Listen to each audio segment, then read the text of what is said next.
A few of you in the last handful of months have asked me how to work in a caring profession such as the medical field as a sensitive person. So stick around and let's talk about it.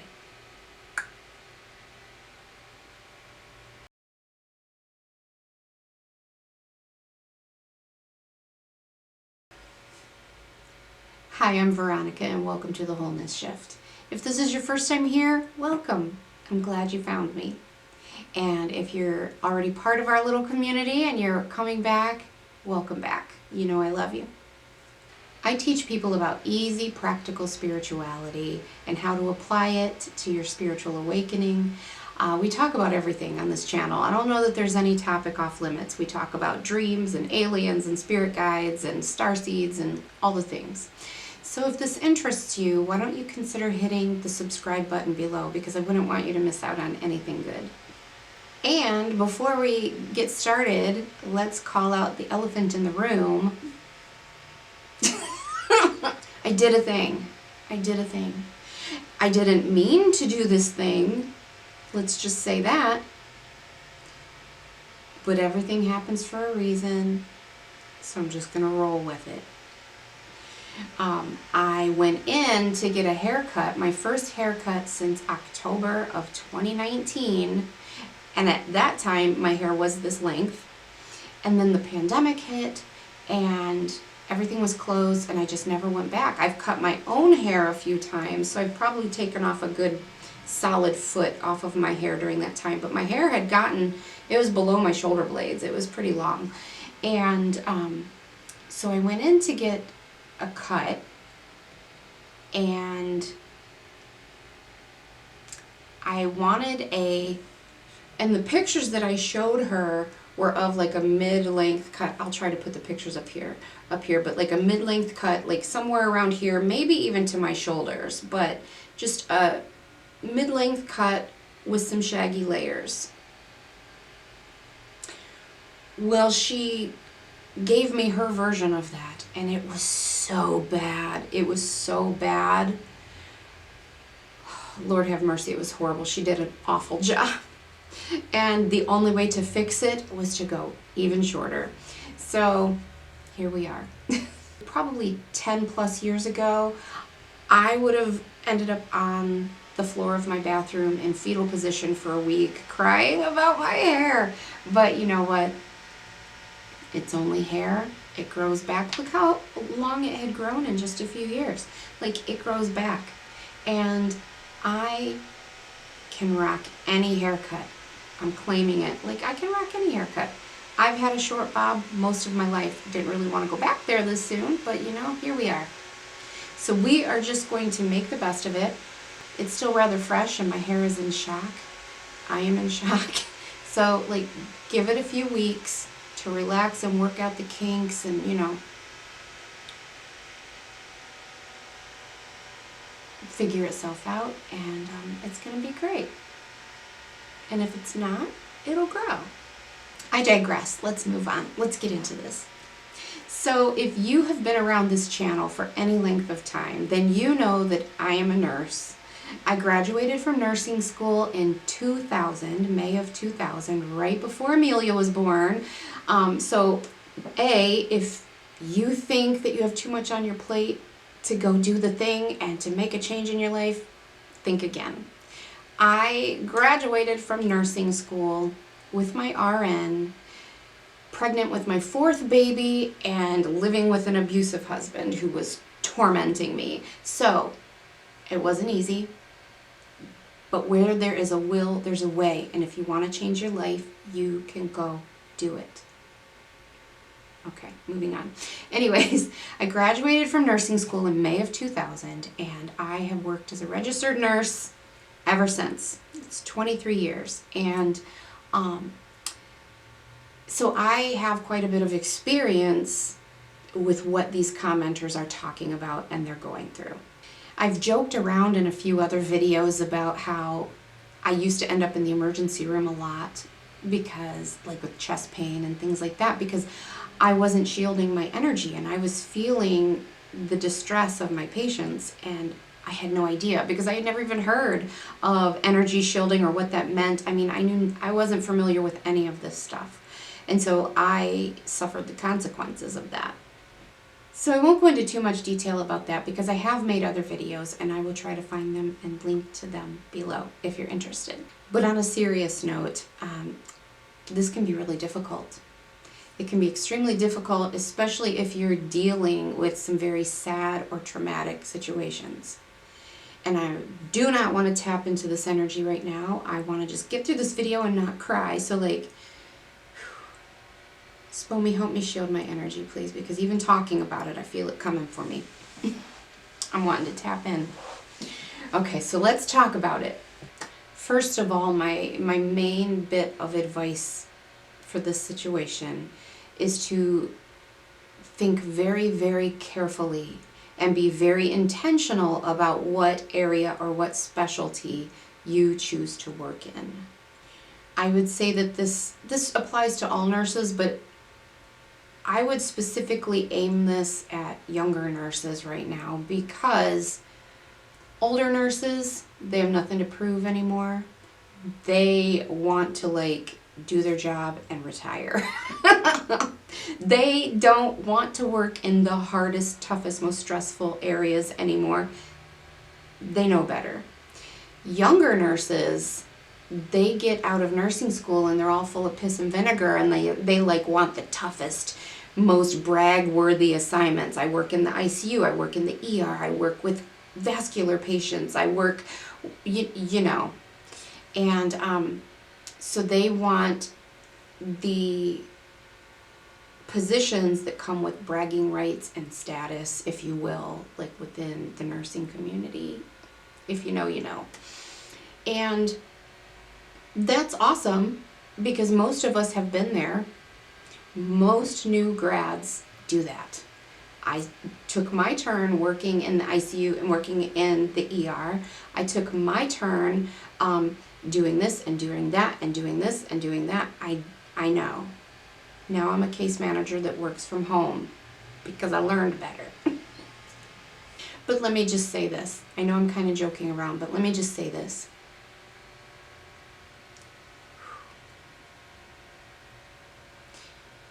I need to take a minute to shield my energy right now even stronger.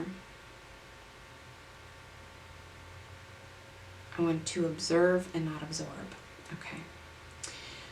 Even the toughest nurses get traumatized by the things that they see and experience, even if they're not aware of it. There's typically two kinds of nurses that end up stemming from this.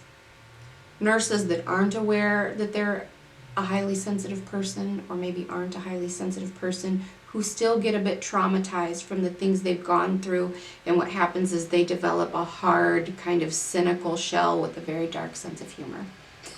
And that's most of us. They kind of have to disconnect from a lot of their emotions and humanity. They can compartmentalize a lot of what they do and a lot of what they're experiencing, and they shut down a lot in order to function and do their jobs and see the toughest of the toughest things. The other type of nurse that comes out of this, I would say, is the highly sensitive nurse who gets traumatized, takes all of that home with them. I was that person. That's why I'm really struggling with this conversation. You're going to have a lot more trouble disconnecting and disengaging from all of that, like the not so sensitive person. You're going to lose sleep. You're going to go into the bathroom and cry a lot. You are going to be stressed out from your day of work. Not that everybody isn't stressed out from their day of work, but it's a different kind of stress, a different level of, you have internalized the grief and the suffering. You might lose sleep. You may have nightmares.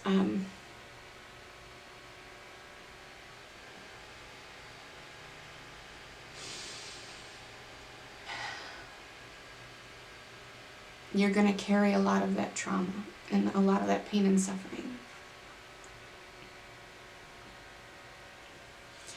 I remember when I lived in Arizona, it was a particularly hard week at work, and I had several very difficult, sad situations where people died. I worked night shift, and I remember one evening I was walking into the hospital, I was walking through the parking lot, and I remember I already started crying, and I was praying, and I'm like, Lord, I just can't. I can't. Please don't let anybody else die tonight. I need a effing break, and I can't do any more tonight. Please help me. And then I thought about it, and I was like, if that's my prayer walking into this job, I think it's time for a new job because I'm so stressed out and sad. And I knew it was time to switch jobs, and so I took a break from that job, and I actually worked a few years doing home care and just changing dressings, and then I moved into case management for a while. So yeah, sometimes pay attention to what your body and what your emotions are telling you. Sometimes you're not going to be in the right spot for you. But going back to what I was saying, pick your specialty well. I know that because of history that I have and personal experience and baggage that I have dealing with certain family members and whatnot that have serious behavioral health issues, I am not cut out to be a psych nurse. I have trauma in those areas dealing with people with those situations, and I tend to lack the objectivity and the sensitivity that's needed for those patients to be very helpful. I'm too traumatized and cynical in those areas, and I would not be of benefit to those patients. So that's a no for me. I know that the emergency room and sometimes ICU is not so bad, but the emergency room for sure can't do it. Not for me. I'm good at it. I have the skill set to do it, but the emotional, energetic skill set, that's a no for me, dog. No, can't do it. Number 2. Now, with all of that being said, I will say that as a highly sensitive person, you're probably going to be better and really good at working with end-of-life patients. Not traumatic,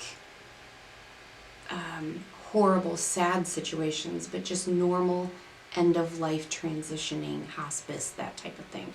When I worked in the hospital, I had noticed at one point that I always seemed to end up with the actively dying patients. And I just thought it was a coincidence for a while, until one night we're all sitting around the nurse's station charting, and I mentioned it, and they looked at me like, duh. And they were like, yeah, we give them to you. I mean, you're really good with them, and we're not. So yes, we purposely give them to you. Tag, you're it. And I actually didn't mind because I am really good with them. And, I initially became a nurse because my plan was to become a midwife because I love working with those moms and babies. And it's because it feels good. Now I know that. But I never ended up going that direction. But I also have a heart for end-of-life patients. So I, as it turns out, am really, really good with bringing comfort to the transition of these actively dying patients. And I just got a couple flashes of some of them, so I think maybe they're here. And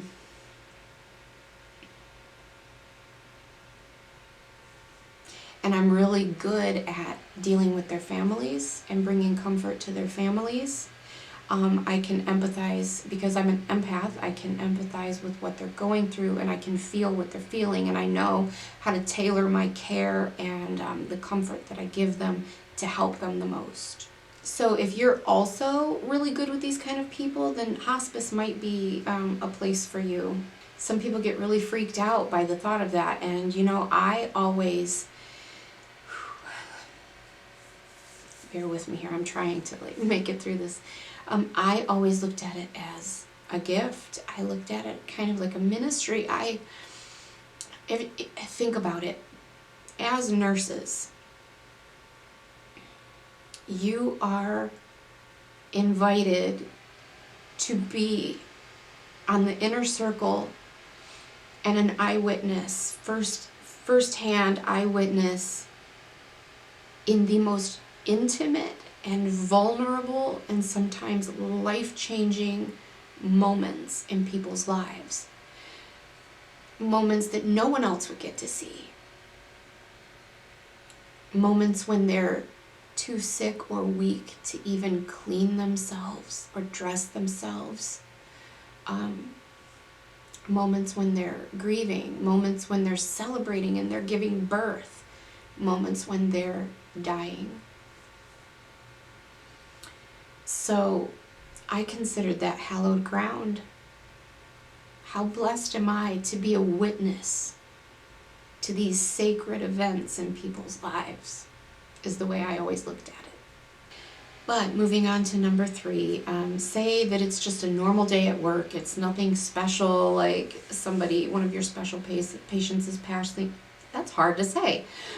Let's say it's just a normal day at work when it's not one of your special patients passing on. It's just a normal day at work and you're just around sick, miserable, maybe even cranky people all day long. What do? How do you not absorb all of that energy?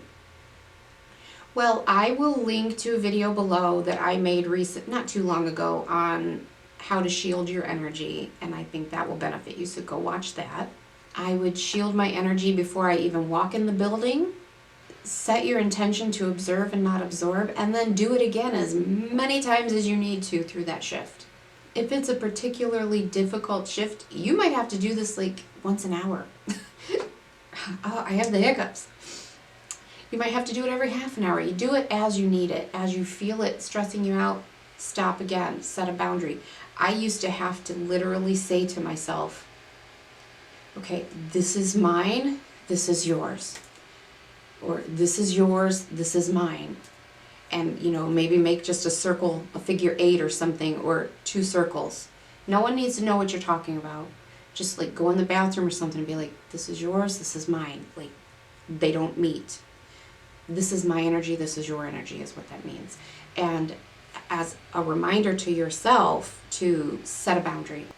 I can have compassion for it without soaking it in as my own. I would also, the goal is to stay grounded. You got to stay grounded. You got to keep that energy grounded so it doesn't get all up here in your head and start stressing you out. I would carry some crystals in your pocket, stuff them in your bra, put them in your little fanny pack or your pouch, whatever you got to do, some of the black crystals like obsidian, that would be really helpful. If you don't have any of those on you and you feel yourself struggling, you know what, go stand barefoot for a minute and just wash your hands for a little bit. Now I know nurses wash their hands a lot, but water is grounding. So if you're having a particularly rough day, ground your energy, wash your hands, just have them there under some warm running water to ground yourself. Ask your guides to help connect you to the energy of an oak tree. Sometimes when I was really stressed, I would have to ask for them to connect me to an entire forest of trees, and it would like really pull me down. You could also ask your guides or Archangel Michael to help ground your energy and to help shield you and gatekeep your energy if you're having a difficult day. When you leave work, I would say, I return to sender all energy that is not mine with light and love, and I call back all of my energy that I've left or sent anywhere, and I ask that it be cleansed and grounded and balanced and reintegrated into my being with light and love, and that any remaining holes would be filled in with light and love. And then when you get home, take a shower. I know we all probably do anyways because, ew. Germs are gross, but the other purpose of the shower is to energetically wash it off. and wash off that energy. You can also do like a energetic dry brush, kind of like they teach in Reiki, you know, like you take your hand and you just kind of wipe down in front of you and then down your arm, and then you do the other side, and then you do it again. And flick your hands, like, get rid of any outside energy off of you. It's symbolic, but the universe knows what it means. So I hope this helps. Let me know in the comments what your thoughts are, if you have any other suggestions. And if you already do some of these, let me know how they work for you. And if you haven't yet, please hit the subscribe and the like buttons, because it really does help me so much and I appreciate you. All right, until next time.